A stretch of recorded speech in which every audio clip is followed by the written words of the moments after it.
You know that feeling, right? We all struggle with consistency. We set these huge goals, we start out super strong, and then, well, life happens. The motivation just fizzles out. But what if the problem isn't your willpower? What if it's your entire system that's broken? Today, we're diving into an ancient framework for building discipline that is so effective, it's honestly a little scary. You know who I'm talking about. That person who just gets up, does the work, and never, ever quits. While the rest of us are tapping out by week 3, they're still going. While we're all making excuses, they just show up. And you can't help but look at them and wonder, how in the world do they do it? Well, here's the secret. That level of consistency, it's not superhuman. It isn't magic, and it's definitely not about being some kind of robot. It is a learnable system, a code really, that was forged in the traditions of Zen monks and legendary samurai warriors. And once you get how it works, you're going to see your own goals in a completely different light.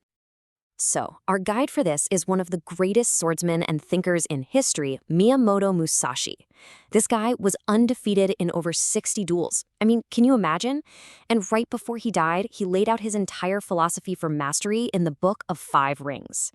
And these 5 rings, they're our roadmap to building that unbreakable discipline. Okay, first up is the Earth Ring, and this is all about seeing things exactly as they are. No sugarcoating, no excuses, no delusions.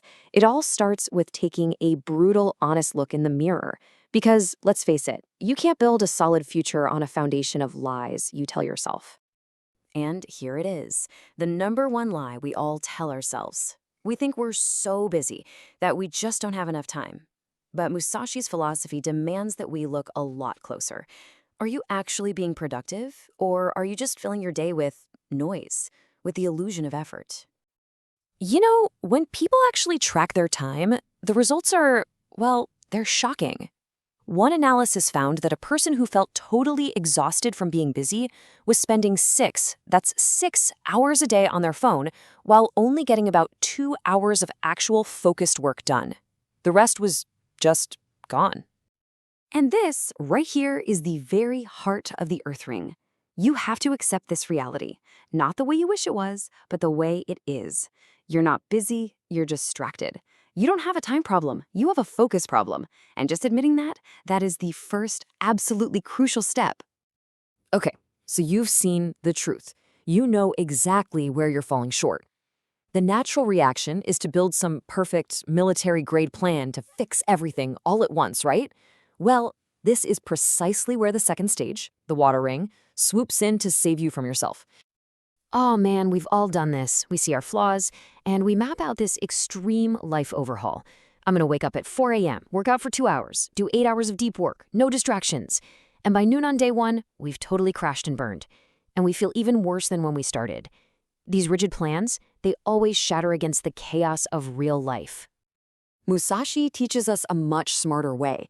He says, be like water. See, water doesn't just smash into a rock. It flows around it. It wears that rock down over time through pure persistence, not through brute force. This means you gotta start with actions that are so small they almost feel pathetic. Can't do 100 push-ups? Fine, do 10. Can't read a whole chapter? Just read 1 page. And Zen traditions actually give us a practical system for this.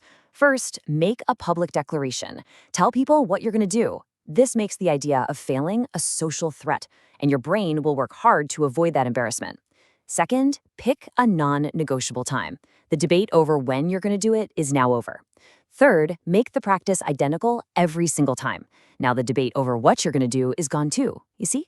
You're removing all the decisions until the only thing left is to act.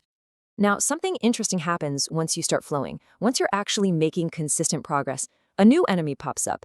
And this one comes from inside, frustration. You start looking around, you see other people who are way ahead of you, and that anger, that jealousy, it can just eat you alive. The fire ring teaches us not to put that fire out, but to aim it. This is such a critical mindset shift. When you feel that fire of frustration bubble up, you have a choice. You can aim it inward at yourself, which just leads to self-pity and jealousy, or you can aim it outward. Aim it at your own mediocrity, at the weakness inside you that you want to destroy. Suddenly, a destructive emotion becomes rocket fuel. So that voice in your head telling you you're not good enough, that's not your enemy. That's your own personal drill sergeant screaming at you to get better. So stop attacking yourself and start attacking the problem. Use that disgust you feel with your current situation to fuel tomorrow's mission. All right, with these first 3 rings, you're building some serious momentum. But to make it permanent, to become truly unbreakable, you have to master the final 2 stages. And this is where you go beyond just simple habits and start changing who you are at your very core. The wind ring is all about fighting the single most dangerous thought a disciplined person can ever have. I've made it. The second you start to feel superior, the moment you think, I can ease up a bit, you've already started sliding backward.